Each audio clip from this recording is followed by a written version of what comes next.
again, that comes to, in my opinion, actually, do you know what? Let me caveat it with, it's a January window. I just think the January windows have been so abysmal these past seasons. I think the past like 3 January windows, we haven't signed anyone. And for me, it's that is a big thing. And listen, signings can be wrong. You can get mistakes in signings. We've had bad January windows in the past as Arsenal. 100%. But what I believe is, like, I saw PSG pick up Kvaratskhelia. I seen Aston Villa pick up a Rashford, and I know they had Marlon before. They had Asensio as well. And I'm not saying Aston Villa went and won anything, but they definitely kicked on. So for me, at that stage when it hit the January window this season, we was in every competition. We knew Saka was going to be out. It was in December, but we was in every competition at the beginning of January. So for me, if you invest heavily in that January window, and it's a big ask, it's hard to do signings. We could do loan deals if you really pulled your finger out. Could have got someone.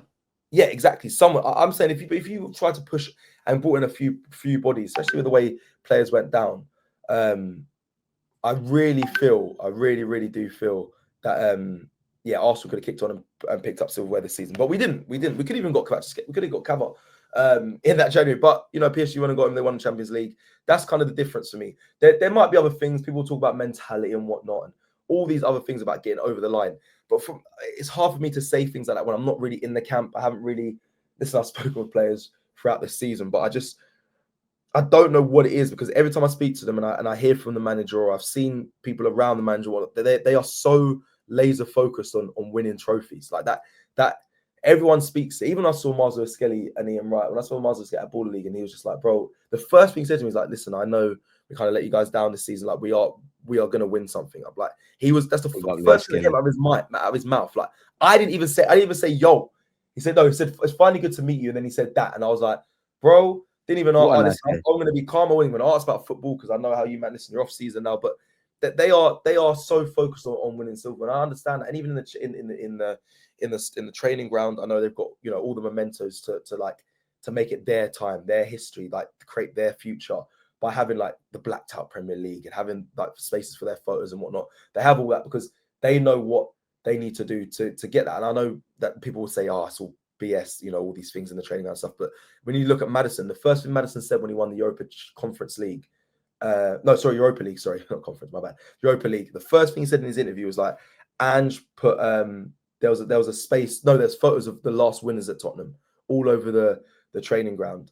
See, people laugh at that, but it's you come from a footballing background. You got to do them things. Exactly, it's a mentality thing. And he said, look, they're all in black and white. He goes, Maddison even said in his first interview, he goes, look, Harry Kane's one of the most successful players at this club, but he's not even on the wall with a trophy. Like, he goes, and then Anne said, it's for you, this group, to put yourselves on that wall.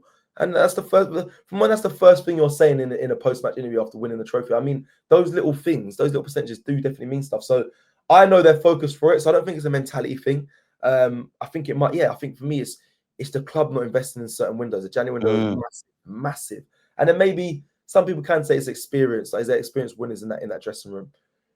For me, there's a lot of leaders in there, and I feel like when you hear them speak, the Declan Rices, the Gabriels, and all that, there's a lot of leaders that they seem like they have the mentality to go on and win stuff. It's just they haven't done it yet. So for me, it's just the investment in the club in the certain windows. And if it's not that, then you have to look at the manager.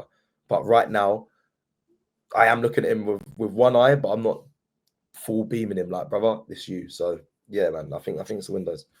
Cecil, I think you're bang on. I think it's a bit of everything. I will say I can't blame Mikel Arteta. I can't say Arteta is fully blameless, but I can't blame him for anything. But at the end of the day, and like you said, crucially, in terms of investment, I can't sit here and say the Cronkies haven't quote unquote invested, because they've given Mikel Arteta a lot. But I think these lot, I personally think no matter what they say, they would like to win. They don't necessarily are dying to win. And I think Arteta is. I think Arteta's issues are around obviously the tactics and things.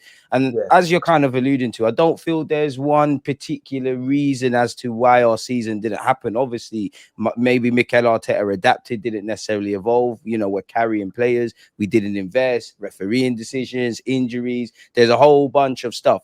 But where it kind of doesn't play out for me is, for example, in the league, a lot of people said once City fall off, we're going to be the ones to pounce, and we didn't. So that asks more questions.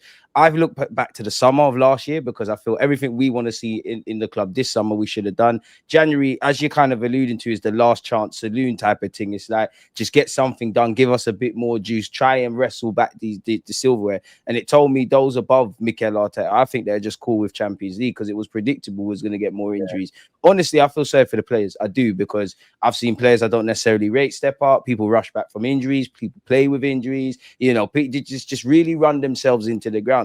I do think if you were to press me for an overriding reason, above all, I do think it comes to depth. But especially with the PSG game, as you said earlier, bro, it's more just quality, if I'm honest, man. We just need quality. Like, even if the season played out the same way and we had a way of winning and new ways of winning, maybe 14 draws is 7, and maybe we're having different conversations. I got to ask you this year, because you mentioned Spurs. Do you think Spurs had a better season than us? That's my first Spurs-related question. It's nice to ask someone else it. Yeah, I hate this question so much. Trust me. Again, I mean, I'll go to the political question answer that everyone says a better season. No, it's a more successful season. Yes, but again, that's the right answer to say. That's what most people are kind of landed on. What I would say when I was asking it before, that answer was, I would rather be in my position as an Arsenal fan than the Tottenham position. That's where I sit. And if I feel like that, then I feel like we'd have a better season. Even though, again, well, yeah, better season, because I haven't just sacked my manager. They have. I mean, and maybe listen, some will say, yeah, well, that's the issue, like that, but that might be the issue, that we might need to sack him. I'm like, I'm sorry, when we're not down literally by relegation. I know you won a trophy, congratulations, well done, but I'm sorry, there's no seeing my club in those positions would make me. It's dark. I mean, remember, like, okay, you've had a great run in the cup, you've won the Europa League. Listen, I'm not going to diminish that, because I want that. I actually wanted that. When we was in it, I was furious we didn't win it. I still look at Spurs, and I'm not. And I said to Robbie, I'm not doing the Robbie thing where it's like, I'll just put it's a European, it is second tier trophy, but I'm not diminishing it. I want that, so I'll say we're not strong enough in Europe to be diminishing that. If I'm honest, exactly, I can't be turning my nose up at things like that. So fair play to, well done Spurs, like well done for that. But I follow the season 38 games with Arsenal. You think man could go home and away and see my team get battered and end up being 15th, 16th, 17th? No, and week in, week out, be smiling and be joyous. They're so happy because they haven't seen a trophy in so long. So I understand it. I get that. But I can't go week in, week out seeing my team, especially spend that much money going to them games, end up being in position 17th.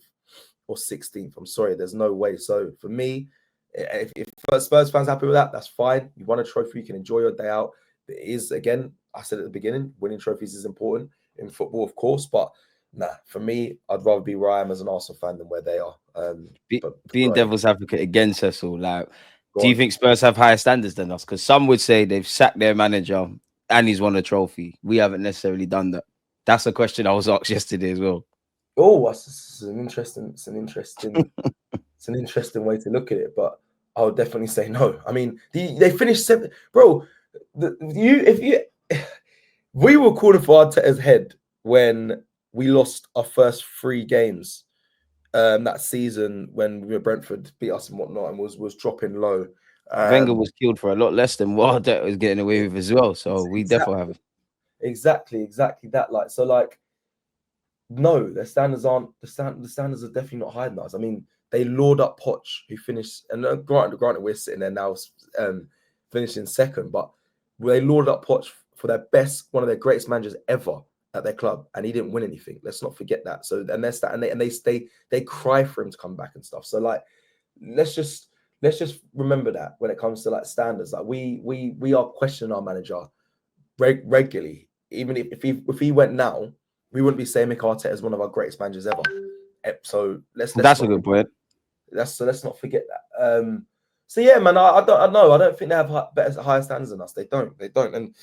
And yeah, they call for, like I said, being a team, you can't sit and watch your team lose that many games and finish that low, and then sack your manager. You think if Arteta won, we're not in the Europa League. If he won the Champions League and we finished near the relegation area, would still want him sacked. 100%.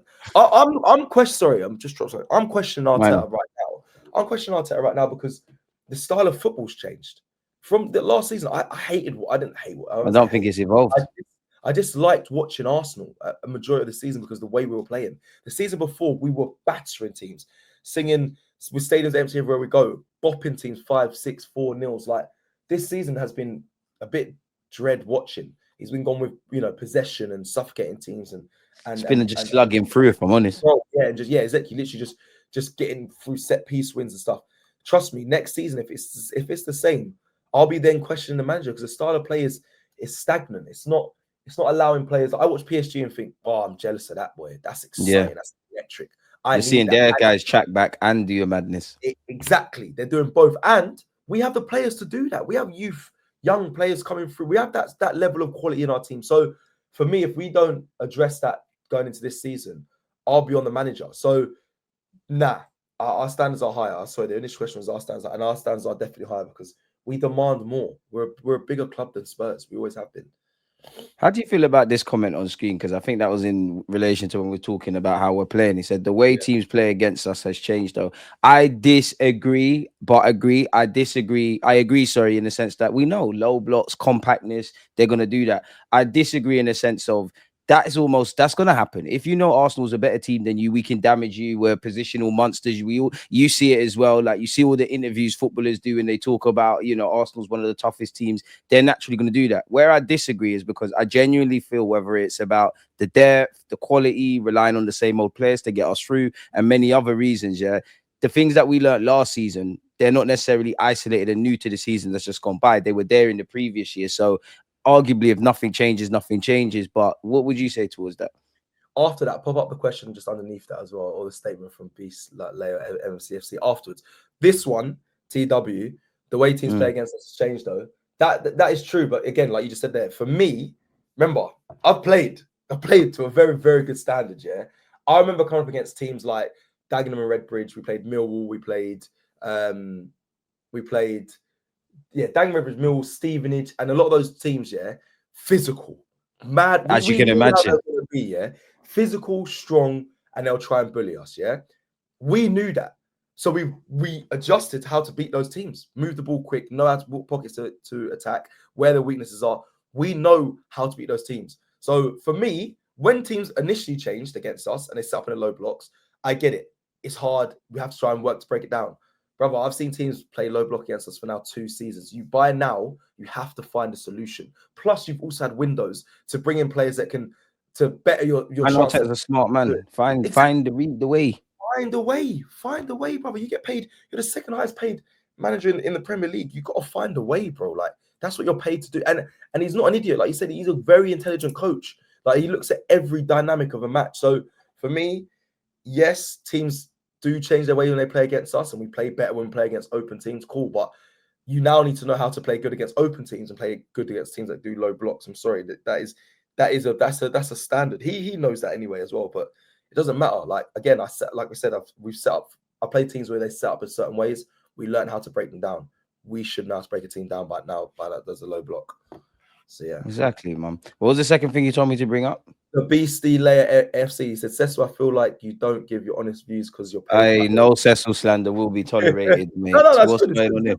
No, we like this. This is good. I mean, I'm not on AFTV now, so this is my honest opinion. I mean, give me some questions in the chat that you want me to answer, and I'll give you the honest opinion. Like, I think Cecil's been honest. Like, you can't say he's a diplomat. I'm in a place now where it doesn't really matter what I say. Like, it really doesn't. It really doesn't matter what I say at all. Like, that I'm being paid by AFTV doesn't change anything anyway.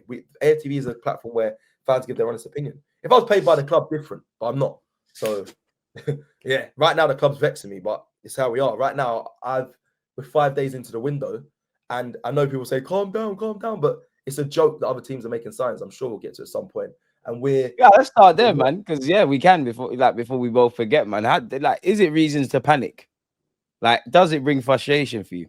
It does for me, if I'm honest. Me and Robbie argued. We did a talking transfers on Friday. No, it was Friday today. No, yesterday. It's Thursday. Sorry, we did a show where we just kind of round up what's happening in the week, and he's doing a political thing and calm down. It's only this early in the window, but it's pissing me off.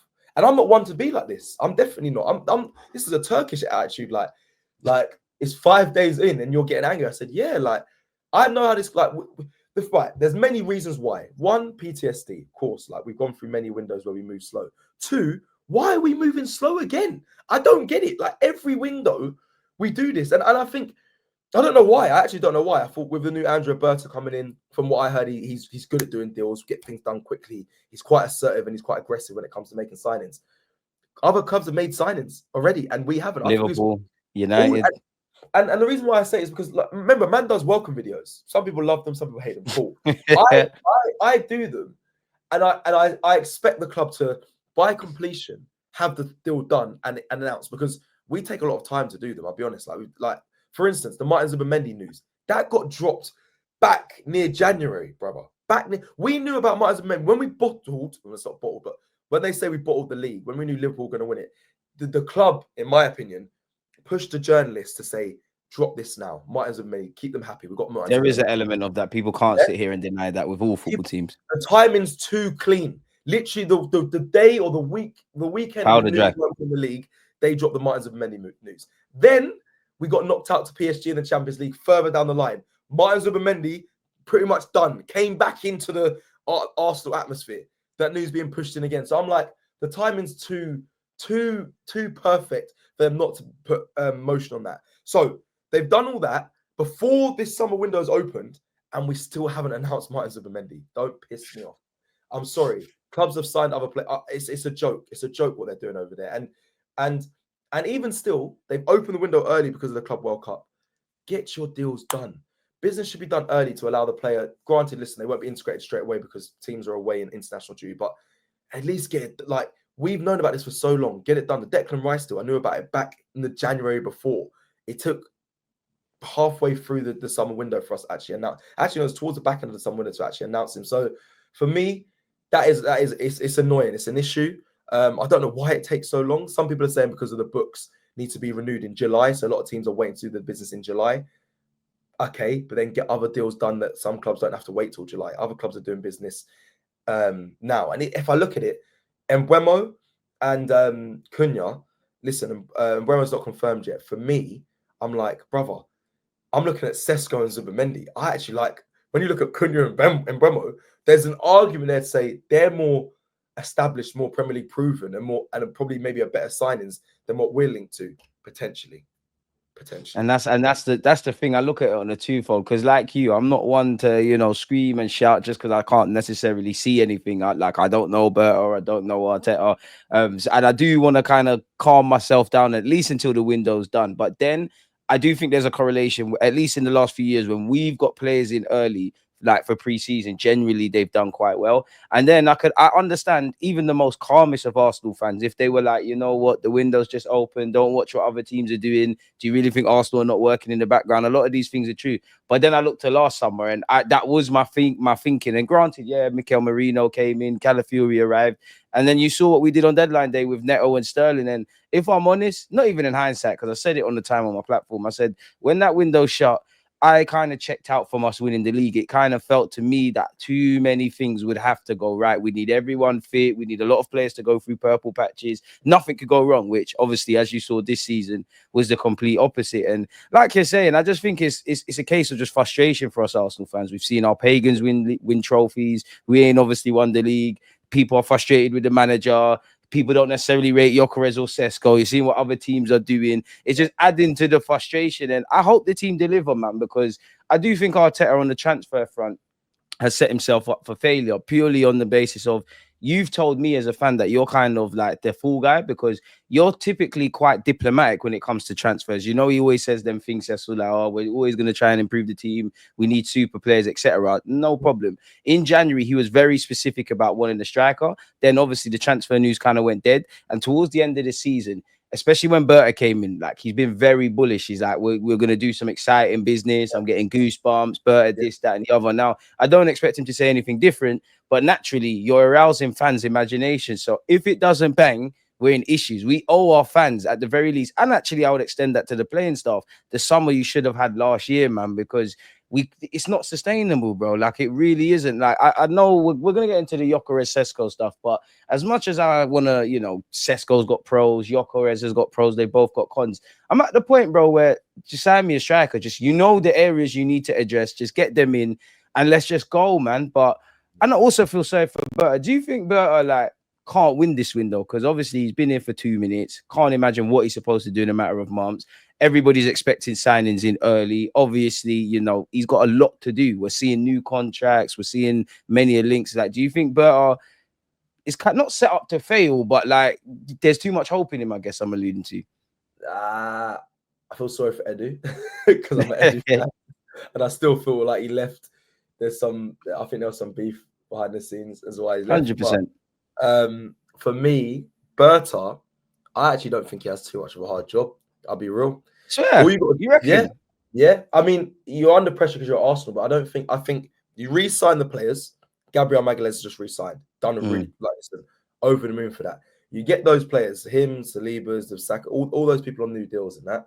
Which that can be tricky, but I think majority of them are committed to stay. I think Gabriel Magalhaes was actually my biggest worry. Of all the players that are our future, Gabriel Magalhaes was the one I was worried about because Saudi came in for him. They were sniffing around. They were offering big money. I think he's of that age now as well. Yeah, so he was my biggest fear. He got that over the line. The next thing, listen, you sign a striker, most fans, brother, are gonna be happy. I'm not being funny. That's literally it. Most fans will be happy with listen, you need to get more than that, in my opinion. But majority of fans, if you sign a striker, for me, I think you need to get Gyökeres over Sesko. But if you sign a good striker, you win a lot of the fans over. I'll be real. I'll be completely honest. From the fans I've spoke with, everyone says we just need a striker. You get that done. I think you're good. I think you're very good. I think if he was smart, he would have got the striker in early to appease the fans, get them over the line, and then add in other little signings to build them up. I don't think that's too much of a hard job. And the reason why I say that is because you can get the strikers at Sesko and Gyökeres are pretty much there for the taking. One of them. And if you've got 200 million before you make your sales, you've got 200 million to play with. We're in one of the best financial positions to make signings this window in the Premier League. So for me, I don't think you have that much of a hard job. You sign a striker early and then you add in little signings throughout that window, and you're nice, brother. You're nice. You done the Alvarez deal as well. Alvarez. I'm not saying we're going to get Alvarez. I know we're probably not, but there's other people I think you could bring in and people will be happy with. He has a good track record of getting signings in. So for me, I don't think it's as hard as people are making out. I just think you've got to do business, and I think you're stalling a little bit. I don't know why, but yeah, if you get a striker, you win over majority of the fans. So I don't think you're that much in a stressful position. But yeah, I'm so annoyed it's taking longer than needed, in my opinion. That's the thing, man. It's taking too long. Yeah, it's taking long. It is taking long. But I mean, they say we got to have patience, Cecil, man. But we say that every bloody window we have to have. Bro, we are paid. Arsenal fans are fucking patient. We're so patient. We're very patient. We're patient for years. For years. Honestly, there is a small minority that are just screaming. They'll be screaming Arteta out, and there's a loud online, negative, toxic side. But I'll be honest, the majority are very patient. I see it, bro. I go to games. I see them week in, week out. I see people day to day, and they're not doing the outlandish stuff online and whatnot. So I think we are very patient. Yes, that side that is outlandish and putting pressure can be quite loud at times, but right now we've been patient for many years. For Andrea Berto, it might feel like a bit of pressure because you come into a really patient Arsenal fan base that are waiting for silverware and have been okay when it comes to January windows and signing no one. It's becoming frustrating, but we've been patient. So bun the patience right now, man. Bun the patience. Go and get the deals done. For real. You're right, man. It's now I need a bit of intensity, man. The only thing I use as a luxury is I don't know what the club are doing, but yeah, get it done. And I think how typically we've been that club, when we go back to Partey and Aouar, for example, we know we needed an 8 and a 6, but we knew our club was only going to sign 1, and depending on if you more wanted an 8 or a 6, that's where he's going to be. Me personally, I think all of that kind of stuff this summer is gone. I think you need to get a striker, you need a left winger, you need a central midfielder. There's no half job slapdash stuff now. We're beyond that. One love for the super chat, Anton, man. Actually, Cecil, you do hold Robbie's feet to the fire. He defends Arteta to tie levels flipping up. Fair play, man. No, yeah, we have to listen. I mean, obviously, part of being a presenter is being able to play the other side, is devil advocate and whatnot. But also, again, yeah, like Robbie does transfer daily every day. Like sometimes I sit and I think, bro, no, you're chatting rubbish shit. More time, I think he's very sensible. But sometimes I sit and listen. I think, nah, man, why are you saying these things? We've got to be called out. And the recent video we did on Thursday, it was me calling him out. I just think like he's telling me to be patient. I'm saying, brother, I'm done with the patience, bro. Allow that. So yeah, sometimes you gotta give me another reason to be patient, man. Like it's time to just keep going. It's like just prove me wrong. And I'm at the point now, Cecil, where I love the club, love the players, all of that kind of stuff. But I mean, just show me mode now. Don't tell me, not even necessarily transfers. If you want to win trophies, show me, because I feel for fans. Yeah, like even let's just say I was a negative fan. I was disillusioned with life at Arsenal. We went for Mikel Arteta. I don't believe Mikel Arteta is good. This is when he first walked in. I don't believe he's good enough. He don't have the experience. There's been some rocky times where I feel like, yeah, see, I told you he wasn't good enough. We've got from the back-to-back eighth. We've now accelerated into these conversations where there's many. I'm not here to say we're the biggest and baddest, but there's many things to envy. You know, that we're united and all of these things are happening. There's year-on-year progress. And I'm starting to believe, you know what, 2022, 23, okay, fair enough. We didn't expect to win the league. We go again next year. Everyone's saying, oh, Arsenal's going to fall away. Everyone's going to improve. We get better. We miss out by a point or two against City. You then go into the summer of the season that's just gone and you're thinking, right, if we do this, blah, blah, blah, things can happen. We didn't, but we say, okay, this team just finished second. Fair play. And then you end up here. And I genuinely think we're a mixed bag. It's like there's 10 good things, there's 10 bad things. I feel for the negative people, we're not as bad as they make out. And I do think there's a part of our fan base that, you know, everything is amazing in it. Like, and I don't feel that's the case, because if everything was amazing, we'd win trophies. I think we're in this grey area, and I think that's where the club needs to decide where they need to go. And it is what it is, man. I hope people come in for pre-season. I hope by the time this stream's finished, bro, that we've signed someone. But yeah, man, I want to get your thoughts on something before I forget, yeah, because I've been going a bit left. It's always a great convo with you, man. I lack structure when I'm here with my guys, but with Arsenal's 2024-25 season now wrapped up, I want to know your player of the season, young player of the season, most improved player of the season, unsung hero, disappointment of the season, performance of the season, and goal of the season. Let's start with goal of the season. Oh, yo, come on now. Second yeah, you got to ask. You never know. I think every Arsenal fan of ours got the same question. I mean, same answer, but you got to ask. Second free kick from Rice. However, because everyone's probably gonna, I'm gonna try and do difference as well. I'll try and do difference, but let me do firstly second free kick from Rice, which is probably what everyone's gone with. But I will say the Calafiori away goal against Man City, the feeling I got in that stadium when he wrapped it bins, I'll be honest, that for me was mental. I mean, Real Madrid had that second free kick for me again, was crazy as well. But yeah, that I want to give an honourable shout out to Calafiori against City, because I was in that stadium and that must be mad. It was mental. I don't know what I don't know the energy. I think going into that game, the energy was it was mental. So I don't know that one.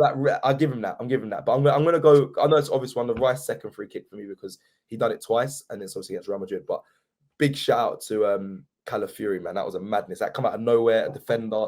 Never expect that from him. No, I wasn't even thinking for him to shoot. He took it in the bins against City, and at that time, City were obviously known to be still obviously an amazing team. It just that the whole thing around that crazy. But yeah, it's going to be Rice. But yeah, I'm gonna have to throw that one in there. Do you remember Saka's against Liverpool? Where I think he smashed it with his right. Oh, he smashed it with his right. Yes. Sorry. Yeah. I don't think, I'm not saying you necessarily, but I don't feel anyone. I feel not enough people are giving enough credit for that finish. I know Rice has got his two against Madrid, but it's like everyone's kind of forgot that. Yeah, fair. I'd go Rice second free kick for what it's worth as well. Like everybody was there. Well, everybody saw it. Like I do like Miles. I do like Miles against City as well, just because of the for the storyline behind it. Yeah, but to be fair. Saka. To be fair, Saka one. Yeah, no, Saka one's interesting. I think we got a good. That's a good. They're a good three though. The Saka, the Calafiori, and then the Rice one. That's a good three. And it's not as amazing, yeah. and I don't want to mention them because they won a trophy and they can say we celebrated scoring a header. But I don't know why. But when Magalhaes scored away at Spurs, when he scored Yeah, that header, I don't know why I enjoyed that one so much beyond the obvious. yeah, because we got the corner and was kind of half singing a set piece again at that stage. I was saying, yeah, we started cheering. We started cheering when we got the set piece. So I hear you. I was there as well for that was a mad one as well. To be fair, actually, I forgot that. That was a good energy. But yeah, man, I think Calafiori, the Calafiori, and also the Declan Rice one and that Saka one's up there. Yeah, man, I don't think you can disagree. I mean, Rice, Declan twice, as we say. Performance of the season. Another one that I'm pretty sure where you're gonna go, but gotta ask. Yeah, performance of the season is actually, yeah. Oh, I don't know. Nah. It has to be the home game. I know the 3-0, but I want to give it to the away game only because I was at the away. The home game, obviously, I was watching Box Park with the fans then, but the away game, I want.